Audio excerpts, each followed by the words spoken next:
உறவுகள் அனைவருக்கும் அன்பான வணக்கங்கள். நிலா சேனலோட திருமணமும் நல்லபடியாக முடிஞ்சு அவங்களோட வாழ்க்கையும் ஆரம்பிச்சிருக்க இந்த நேரத்தில் இது ஒரு சடங்கு தான் அப்படிங்கிறத, இந்த சடங்கை நம்ம செஞ்சே ஆகணும் அப்படிங்கிறதுனால இப்போது மனோகரும் தேனும் வந்துட்டு மறு வீட்டுக்கு அழைக்கணும் அப்படிங்கிற மாதிரி இப்போது நிலா சோழனை அழைக்கிறதுக்காக திரும்பவும் அவங்க வீட்டுக்கே வராங்க. நிலா வந்துட்டு ப்ராஜெக்ட் விஷயமாக ஒர்க் பண்ணிட்டு உட்காந்துட்டு இருக்காங்க. அப்போ வீட்டில் எல்லோரும் உட்காந்துட்டு இருக்கும்போது பார்த்தா திடீர்னு வெளியில் கார் வந்து நிற்குது. என்னடா திடீர்னு கார் வந்திருக்கே அப்படின்னு சொல்லிட்டு நடேசன் பார்க்குறாரு. இது நிலாவோட அப்பா கார் மாதிரில இருக்குது அப்படின்னு சொல்லிட்டு பார்க்குறாரு. அதே மாதிரி மனோகரும் தேனும் அந்த கார்லேருந்து இறங்கி வராங்க. இதை பார்த்ததுமே நடேசன் டக்குன்னு எழுந்துட்டு, மாடி நிலா இங்கே வாமா, யார் வந்திருக்காங்கன்னு பாரு அப்படின்னு சொல்லி கத்துறாரு. சோழன் அப்படியே பார்த்துட்டு, என்ன நிலா இந்தாள் எதுக்கு இப்போ கத்திட்டு இருக்காரு அப்படிங்கிறாங்க. சோழன் எதுக்கு இப்போ அந்தாள் இந்தாளுன்னெலாம் பேசுகிறீங்க, மரியாதையாக உங்களுக்கு அப்பான்னு பேச தெரியாதா அப்படிங்கிறாங்க. ஆமாம், அப்பையிலேருந்து பேசி பேசி பழகி போச்சு, திடீர்னு புதுசாக அப்பான்னு கூப்பிடுனா எப்படி வரும் அப்படிங்கிறாரு. சரி நகருங்க, அங்கிள் கூப்பிட்றாரு என்னன்னு பார்க்குறேன் அப்படின்னு சொல்லிட்டு இப்போ நிலா வெளியில் வந்தோடனே எல்லாருமே வந்து எட்டி பார்க்குறாங்க. கரெக்டாக மனோகரும் தேனும் நடந்து வந்துட்டு இருக்காங்க. இதை பார்த்தோடனே டக்குன்னு நடேசன் எழுந்து, அடடே வாங்க சம்மந்தி வாங்க சம்மந்தி, என்ன பொண்ணை பார்க்க வரலனாலும் வருஷ கணக்காக வராமல் இருக்கீங்க, அப்படி இல்லைனாலும் ஒரு நாள் கூட கேப் விடாமல் உடனே திரும்ப வந்துட்டீங்களே, சந்தோஷம் சந்தோஷம், எப்படியோ என் மருமகளை நீங்கள் நல்லா பார்த்துக்கிட்டீங்கனாலே போதும், அதுதான் என் மருமகளும் ஆசைப்படுறா அப்படின்னு சொல்லிட்டு இப்போ நடேசன் சொல்லும்போது மனோகருக்கு அப்படியே ஒரு மாதிரி இருந்தாலும் சரி சொல்கிறாரேங்கிற மாதிரி ஒரு மாதிரி சிரிச்சுக்கிட்டே நிலாவை பார்க்குறாரு. நிலா வேகமாக ஓடி வந்துட்டு, அப்பா அப்படின்ட்டு வேகமாக வந்துட்டு, நல்லா இருக்கீங்களாப்பா வாமா அப்படிங்கிறாங்க. இப்போது நிலா நின்றுட்டு இருக்கதை தேன் அப்படியே ஒரு மாதிரி வித்தியாசமாக பார்க்குறாங்க. ஏன்னா நிலா வந்துட்டு சாரீ கட்டியிருக்காங்க. சாரீ கட்டிட்டு வகுட்டில் குங்குமம் வச்சுட்டு அந்த தாலியை வெளியில் போட்டுக்கிட்டு தலையில் பூவெல்லாம் வச்சுட்டு நிலா இப்படி இருக்கிறத பார்க்கும்போது அப்படி தேனுக்கு அப்படி ஒரு சந்தோஷமாக இருக்குது. நிலா அப்படிங்கிறாங்க. அம்மா என்னம்மா புதுசாக பார்க்குற மாதிரி இப்படி பார்க்குற அப்படிங்கிறாங்க. இல்லடி சாரீ கட்டிட்டு இப்படி குங்குமம்லாம் வச்சுட்டு இந்த மாதிரி தாலிலாம் போட்டு பூ வச்சுட்டு உன்னை புதுசாக பார்க்குறேன்ல அப்படியே சந்தோஷமாக இருக்குடி அப்படிங்கிறாங்க. சந்தோஷமாக இருக்குல்ல, அவ்வளோதான், வாமா உள்ள அப்படின்னு சொல்லிட்டு, அப்போ வாங்க அப்படிங்கிறாங்க. சேரனுமே பார்த்துட்டு, வாங்க சார் வாங்கம்மா அப்படின்னு சொல்லிட்டு உள்ளே கூட்டிகிட்டு வந்துட்டு சேர் எடுத்து போட்டு உட்கார வைக்கிறாங்க. டக்குன்னு சேரன் எப்போதும் போல் தண்ணி எடுத்துகிட்டு வந்து கொடுக்குறாரு. இந்தாங்க தண்ணி அப்படிங்கும்போது சரிண்ணா 2 பேரும் வாங்கி குடிச்சிட்டு அப்படியே பார்த்துட்டே இருக்காங்க. என்னம்மா ஓகே தானே, சந்தோஷமாக இருக்கியா அப்படிங்கிறாங்க. எனக்கு என்னப்பா குறைச்சல் இந்த வீட்டில், நான் ரொம்ப சந்தோஷமாக இருக்கேன், நல்லா இருக்கேன் அப்படின்னு சொல்லி நிலா சொல்கிறாங்க. நடேசன் அப்படியே பார்த்துட்டு, என்ன விஷயம் திடீர்னு வந்துட்டீங்க, திருவண்ணாமலைக்கு நீங்கள் என்ன கிளம்பலையோ, அப்படின்னு இங்கே தான் இருந்திருந்தீங்கன்னா நீங்கள் இங்கேயே வந்துருந்துருக்கலாமே அப்படிங்கிறாரு.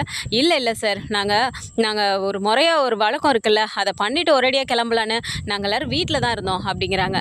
வீட்டில் தான் இருந்தீங்களா, அப்போ என்னப்பா சொல்கிறீங்க, நீங்கள் என்ன அப்படின்னா திருவண்ணாமலைக்கு கிளம்பலையா அப்படிங்கிறாங்க. இல்லைம்மா கிளம்பலான்னு சொல்லிட்டு தான் பார்த்தோம், ஆனால் உன் அம்மா தான் சொன்னா, உங்களை 2 பேரையும் இப்போ கல்யாணம் நடந்திருக்குல்ல, மறு வீட்டுக்கு அழைக்கிற சடங்கு இருக்குல்ல, அதனால் உங்களுக்கு எல்லாம் முறையாக செஞ்சுட்டு அதுக்கப்புறமா நாங்கள் ஒரேடியாக திருவண்ணாமலைக்கு போகலான்னு தாம்மா அப்படிங்கிறாங்க. மறு வீட்டுக்கா அப்படின்னா என்னப்பா, அம்மா என்னம்மா அப்படிங்கிறாங்க. ஏய் அதெல்லாம் ஒரு சடங்குடி, புதுசாக கல்யாணமானவங்கள மாப்பிள்ளைய வீட்டுக்கு கூப்பிட்டு அவங்களுக்கு செய்ய வேண்டிய மரியாதையெல்லாம் செஞ்சு வீட்டில் சாப்பாடு போட்டு அவங்கள முறையாக அதெல்லாம் கவனிக்கணும், அந்த வழக்கம்லாம் இருக்குது, அதை பண்ணணும்ல அப்படிங்கிறாங்க. அப்படியே சோழன் வந்துட்டு அப்படியே ஒரு மாதிரி பெருமையாக நின்றுட்டுருக்காரு. பாண்டி அப்படியே பார்த்துட்டு, டேய் என்னடா இந்த மாதிரி மறு வீட்டுக்கு அழைப்புன்னு சொல்கிறாங்க, கூப்பிடுறாங்க போறியா அப்படிங்கிறாங்க. டேய் இதில் நான் முடிவெடுக்கிறதுலாம் ஒன்றும் இல்லைடா, நிலா கூப்பிட்டா போவேன், நிலா போவேனான்னு சொல்லிட்டு நான் இங்கே இருந்துருவேன், இப்போ என் பொண்டாட்டி எப்படி பதில் சொல்கிறான்னு மட்டும் பாரு அப்படின்னு சொல்லிட்டு அப்படியே ஒரு மாதிரி ப்ரௌடாக நின்றுட்டுருக்காரு. நிலா அப்படியே பார்த்துட்டு, அப்படியா மறு வீடுன்னு ஒரு சடங்கு இருக்கா அப்படிங்கிறாங்க. நடேசனுமே பார்க்குறாரு. ஆமாம்மா, அது காலங்காலமாக எல்லாரும் பண்ணுறது தானே, பொண்ணை கல்யாணம் பண்ணி கொடுத்தா மறுநாளே மாப்பிள்ளைய வீட்டுக்கு கூப்பிட்டு அவங்க செய்ய வேண்டிய கடமையெல்லாம் செய்வாங்க, அதுக்கு தாம்மா உன்னை கூப்பிட வந்திருக்காங்க. சந்தோஷம் சம்மந்தி, நான் கூட நினச்சிக்கிட்டே இருந்தேன், என்னடா கல்யாணமான கையோடே இப்படி பொண்ணை விட்டுட்டு நீங்கள் பாட்டுக்கு திருவண்ணாமலை கிளம்புறேன்னு சொல்கிறீங்களே, ஒரு சடங்கெல்லாம் எதுவும் பார்க்காம கிளம்புறீங்களே, நான் கூட நினச்சேன், சரி என்னத்தை உங்ககிட்ட கேட்டுக்கிட்டு அப்படின்ட்டு தான் நானும் விட்டுட்டேன் அப்படிங்கிறாங்க. அப்படி தேனை பார்த்துட்டு, என்ன பண்ணுறது, எங்கள் பொண்ணு எங்களுக்கு பிடிக்காத கல்யாணத்தை பண்ணிக்கிட்டானாலும் நாங்கள் செய்ய வேண்டிய கடமையை எங்கள் பொண்ணுக்காவது செஞ்சு தானே ஆகணும் அப்படின்னு சொல்லிட்டு தேனை ஒரு மாதிரி வெடுக்குன்னு பேசுகிறாங்க. மனோகர் அப்படியே பார்க்குறாரு. தேனை நான் உங்ககிட்ட என்ன சொல்லி கூட்டிகிட்டு வந்தேன், ஏன் இப்படி பேசுகிற அப்படிங்கிறாங்க. நிலா பார்த்துட்டு, சரி விடுங்கப்பா, அம்மாவுக்கு கொஞ்சம் கோவம் இருக்கும்ல, முன்னாடி நீங்கள் என் மேலே கோவமாக இருந்தீங்க, இப்போ உண்மை தெரிஞ்சோன்னே நீங்கள் மாறிட்டீங்க, அம்மாவுக்கு கோவம் வந்துருச்சு, அம்மாவும் போக போக சீக்கிரமாக சரியாக போயிடுவாங்க அப்படிங்கிறாங்க. ஆமாம் சரியாக போகிறேன் போடி என்கிட்ட அப்படிங்கிறாங்க. என்னம்மா கோவமெல்லாம் உனக்கு இன்னும் போகலையா அப்படின்னு சொல்லிட்டு தேனுக்கிட்ட போயிட்டு அப்படியே ரொம்ப பக்கத்தில் போய் அப்படியே ஒரு மாதிரி போயிடுறாங்க. தேனுமே ஆட்டோமேட்டிக்காக சிரிக்க ஆரம்பிச்சிடுறாங்க. சரிம்மா எப்போ கிளம்பணும் அப்படிங்கிறாங்க. எப்போ கிளம்பணுமா, இப்போயே போகலாண்டா, உங்களை கையோடு கூட்டிகிட்டு போகிறதுக்கு தான் நாங்கள் வந்திருக்கோம் அப்படிங்கிறாரு மனோகரை. அப்போ அப்படியே நிலா பார்த்துட்டு, "பா இப்பயே வா, இங்கே நம்ம வீட்டுக்காப்பா இல்லை சென்னையில் இருக்க வீட திருவண்ணாமலைக்காப்பா?" அப்படிங்கிறாங்க. "திருவண்ணாமலைக்கு போனாலும் சந்தோஷம்தான், உனக்கு தான் இங்கே சென்னையில் வேலை இருக்குங்கிறிய, திருவண்ணாமலைக்கு கூப்பிட்டாலே நீ அப்படியே ஒரு மாதிரி ஓடி ஒளிவ, அதனால தான் இந்த வீட்டிலே உங்களுக்கு விருந்து வைக்கலான் இருக்கோம்" அப்படிங்கிறாங்க. இப்போ அப்படியே நிலா பார்த்துட்டு, "பா திருவண்ணாமலைக்கு இனிமேல் நீங்கள் கூப்பிட்டிங்கன்னா நான் சோழனோட தாராளமாக வருவேன்" அப்படிங்கிறாங்க. தேன் அப்படியே பார்த்துட்டு, "என்னடி 4-5 நாளைக்கு முன்னாடி கேட்டப்ப கூட திருவண்ணாமலைனாலே தெரிச்சு ஓடுன, இப்போ என்ன இப்போ மட்டும் வரேன்னு சொல்கிற, இப்போயும் அதே வீடு அதே ஆளு தானே இருக்காங்க" அப்படிங்கிறாங்க. "மா முன்னாடி இருந்தது வேற, நீங்கள் என்னை கூட்டிகிட்டு போயிட்டு என் இஷ்டப்படி இருக்க விட மாட்டீங்க, நீங்கள் சொல்கிறதெல்லாம் செய்யணுன்னுவீங்க, அது எனக்கு ஒரு மாதிரி பயந்து இருக்கிற மாதிரி இருந்துச்சுமா, ஆனால் இப்போ அப்படி இல்லைல்ல, சோழன் என் கூடவே இருப்பார், அதனால் எனக்கு ஒன்றும் பிரச்சனை இல்லை" அப்படிங்கிறாங்க. அப்படியே தேனை பார்த்துட்டு, "பார்த்தீங்களாங்க இவ எப்படி பேசுகிறான்னு" அப்படிங்கிறாங்க. "சரி விடு தேனு, நம்ம செய்ய வேண்டியதை செஞ்சுட்டு போயிடுவோம், எதுக்கு தேவையில்லாமல் பேசிக்கிட்டு" அப்படின்ட்டு, "சரி அப்படின்னா கிளம்புறீங்களா, நம்ம போகலாமா" அப்படிங்கிறாங்க. நடேசன் அப்படியே பார்க்குறாரு. "கிளம்பணுமோ, ஒரு நிமிஷம் இருங்க அப்படின்ட்டு, டே பல்லவா அந்த கேலண்டர் எடுறா" அப்படிங்கிறாரு. "கேலண்டரா என்னென்ன, இந்நேரத்துக்கு எதுக்குண்ணே கேலண்டர் கேட்குறாரு" அப்படிங்கிறாங்க. பாண்டி அப்படியே பார்த்துட்டு, "டேய் அவர் கேட்டாருன்னா எடுத்து கூடேன்டா, என்கிட்ட எதுக்குடா கேள்வி கேட்குறேன், நானும் உன் கூட தானே நிற்கிறேன்" அப்படிங்கிறாரு. "சரிண்ணே நீ டென்ஷன் ஆகாத" அப்படின்ட்டு போயிட்டு கேலண்டர் எடுத்து கொடுக்குறாரு. நடேசன் பார்க்குறாரு. பார்த்துட்டு, "சரிம்மா இன்னும் ஒரு 10 நிமிஷம் இருங்க, நல்ல நேரம் ஆரம்பித்தோன்னே 2 பேரையும் கூப்பிட்டு போங்க" அப்படிங்கிறாங்க. சரி ஓகே" அப்படின்னு சொல்லி உட்காந்துட்டு இருக்காங்க. இப்போ நல்ல நேரம் ஆரம்பிச்சிருச்சுங்கவும் வீட்டில் விளக்கேற்றி சாமி கும்பிட்டுட்டு இவங்க 2 பேரும் கிளம்புறாங்க, மனோகர் தேனு கூட. அப்போ சோழன் அப்படியே பார்த்துட்டு, "அண்ணா போயிட்டு வரேண்ணே" அப்படிங்கிறாங்க. "தாராளமாக போயிட்டு வாடா, சந்தோஷமாக இரு" அப்படின்னு சொல்லிட்டு சேரன் நிற்கும்போது நிலாவும் போயிட்டு, "அண்ணா போயிட்டு வரேண்ணே" அப்படிங்கிறாங்க. சரிப்பா போயிட்டு வாங்க" அப்படின்னு சொல்லிட்டு எல்லாருமே வழி அனுப்பி வைக்கிறாங்க. இப்போ இங்கேருந்து கிளம்பி அந்த வீட்டுக்கே போகிறாங்க. அங்கே போனால் மதி ரெடியாக ஆரத்தி தட்டை கையில் வச்சுட்டு நிற்கிறாங்க. அதை பார்த்தோன்னே, "அண்ணி நீங்களும் இங்கே தான் இருக்கீங்களா" அப்படிங்கிறாங்க. "என்ன நிலா, எல்லாருமே இங்கே தான் இருக்கோம், ஏன் மாமா உங்ககிட்ட சொல்லலையா" அப்படிங்கிறாங்க.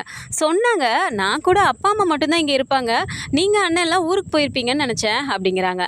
"நான் இங்கே இருக்கேன் பாப்பா வச்சுட்டு, ஆனால் உன் அண்ணன் ஊருக்கு போயிட்டாரு, அங்கே இருக்க பிஸ்னஸை பார்க்கணும்ல, அதனால் அவர் போயிட்டாரு, நான் தான் அத்தை மாமா கூட இங்கே இருக்கேன், பாப்பா உள்ளே இருக்கா" அப்படிங்கிறாங்க. "ஓ ஓகே" அப்படின்னோடனே இப்போ ஆரத்தி எடுத்துட்டு கொண்டு போய் வெளியில் விட்டுட்டு வாங்க அப்படின்னு சொல்லிட்டு உள்ளார கூட்டிகிட்டு வராங்க. வந்து உட்கார்ந்தோடனே இங்கேயுமே வந்துட்டு பால் பழம்லாம் எடுத்துகிட்டு வந்து கொடுக்குறாங்க. சோழன் அப்படியே பார்க்குறாரு. "என்ன நிலா இங்கேயும் கொடுக்குறாங்க" அப்படிங்கிறாங்க. சோழன், "எனக்கு மட்டும் என்ன தெரியும், கொடுத்தாங்கன்னா பேசாமல் சாப்பிடுங்க வாயை மூடிட்டு" அப்படிங்கிறாங்க. "வாயை மூடிட்டு சாப்பிடணுமா, என்ன நிலா நீ எது சொன்னாலும் கேட்பேங்கிறதுக்காக வாயை மூடிட்டு சாப்பிடுன்னுலாம் சொல்கிறியே, எப்படி இதெல்லாம் பண்ண முடியும்" அப்படின்னோன்னு, "ஐயோ சோழன் நான் அப்படியே சொன்னேன், பேசாமல் சாப்பிடுங்க" அப்படின்னு சொல்லிட்டு ஒரு மாதிரி சிரிச்சிட்டே உட்காந்துருக்காங்க. இப்போ மதியம் தேனும் அந்த சைடு நின்று பார்க்குறாங்க. இப்போ மதி பார்த்துட்டு, "அத்தை அங்கே பாருங்களேன், நிலா எவ்வளோ சந்தோஷமாக இருக்கானே" அப்படிங்கிறாங்க. "சந்தோஷமாக இருக்கிறத பார்க்க சந்தோஷமாக தான் இருக்குது, ஆனால் அவனை பார்த்தாலே எனக்கு அவ்வளோ கடுப்பாக வருது மதி" அப்படிங்கிறாங்க. "விடுங்க அத்தை, அவளுக்கு பிடிச்சிருக்கு, நம்மளும் அவள் கூட இருக்க போகிறோம், அவளுக்கு பிடிச்ச வாழ்க்கை அவள் தானே வாழ்கிறா, நமக்கு என்ன, விடுங்க, அவள் சந்தோஷமாக இருந்தால் போதும்" அப்படின்றாங்க. அப்போ அவங்க குசு நின்று பேசிகிட்டு இருக்கதை நிலா அங்கேருந்து பார்த்துக்கிட்டே தான் இருக்காங்க. என்ன ஏதோ பேசிகிட்டே இருக்காங்களே நம்மளை பார்த்து அப்படிங்கிற மாதிரி பார்த்துட்டே இருக்காங்க. இப்போ வந்துட்டு தேனு சொல்கிறாங்க, "இங்கே பாருமதி, அவகிட்ட கூப்பிட்டு கொஞ்சம் விசாரி" அப்படிங்கிறாங்க. "விசாரிக்கணுமா, என்னத்தை விசாரிக்க சொல்கிறீங்க" அப்படிங்கிறாங்க. "என்ன விசாரிக்கணுமா, நேற்று தான் கல்யாணம் முடிஞ்சிருக்கு, அவங்களுக்குள்ளே நடக்க வேண்டிய சடங்கெல்லாம் நல்லபடியாக முடிஞ்சிச்சா என்னன்னு விசாரி" அப்படிங்கிறாங்க. "அத்தை நான் எப்படி கேட்குறது" அப்படிங்கிறாங்க. "வேறு யார் கேட்பா, உன்கிட்டயாவது அவள் கொஞ்சம் ஃப்ரெண்டு மாதிரி பேசுவா, நான் ஏதாவது போய் கேட்டேன்னு வச்சுக்குவேன், அப்படியே மூஞ்சி திருப்பிக்குவா, இல்லைனா உனக்கு வேறு விவஸ்தையே இல்லைன்னு சொல்லிட்டு போயிடுவா, நான் அவளை பெத்தவா, நான் எப்படி கேட்க முடியும், நீயாவது கேளு" அப்படிங்கிறாங்க.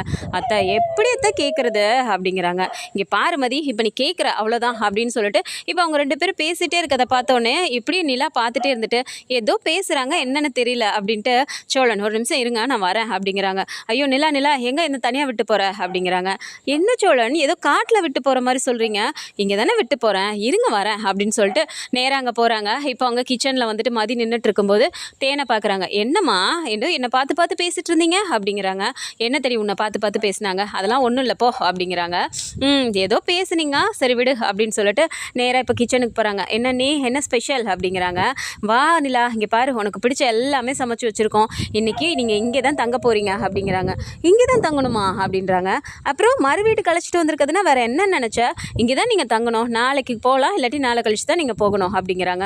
"ஓ அப்படியா, இதெல்லாம் நான் வீட்டில் சொல்லிட்டு வரல, சரி ஓகே, நான் அப்புறமா சேரண்ணனுக்கு ஃபோன் பண்ணி சொல்லிக்கிறேன்" அப்படிங்கிறாங்க. "என்ன நிலா, எதுவாக இருந்தாலும் அந்த வீட்டில் பெர்மிஷன் கேட்டுட்டு தான் நீ செய்வியா" அப்படிங்கிறாங்க.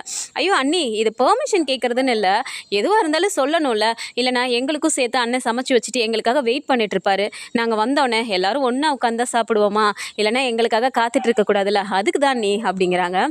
ஓ! சரி, சரி. அப்படின்னு சொல்லிட்டு, இப்போது மதி ஒரு மாரி கேட்கவே தயங்குறாங்க.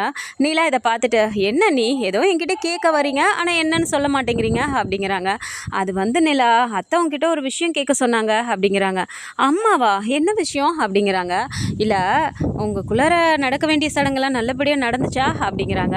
"அண்ணி என்ன பேசுறீங்க? போங்க அண்ணி" அப்படிங்கிறாங்க. "என்ன நிலா, ஏதோ யார் வீட்லயும் நடக்காதத கேட்குற மாரி சொல்ற? எல்லார் வீட்லயும் நடக்கிறது தானே, சொல்லேன்" அப்படிங்கிறாங்க. "ஐயோ போங்க அண்ணி" அப்படின்னு சொல்லிட்டு ரொம்ப வெட்கப்படும்போது மதியே புரிஞ்சுக்கிறாங்க. "சரி, சரி ரொம்ப வெட்கப்படாத. நீ இப்படி வெட்கப்படுறதுலே எனக்கு புரியுது. சரி ஓகே. நீ சந்தோஷமா இருந்தா எனக்கு அது போதும்" அப்படிங்கிறாங்க. "அண்ணி உங்களுக்கு ஒரு விஷயம் தெரியுமா? நேத்து தான் எங்களுக்கு கல்யாணம் நடந்தது. நேத்திக்கு சோழன் என்னை வெளிய கூட்டிட்டு போணும்னு சொல்லிட்டு, அங்க இங்கன்னு சொல்லிட்டு ஏதேதோ சொன்னாரு. எனக்கு ஒரு மாரி டயர்டா இருந்துச்சு.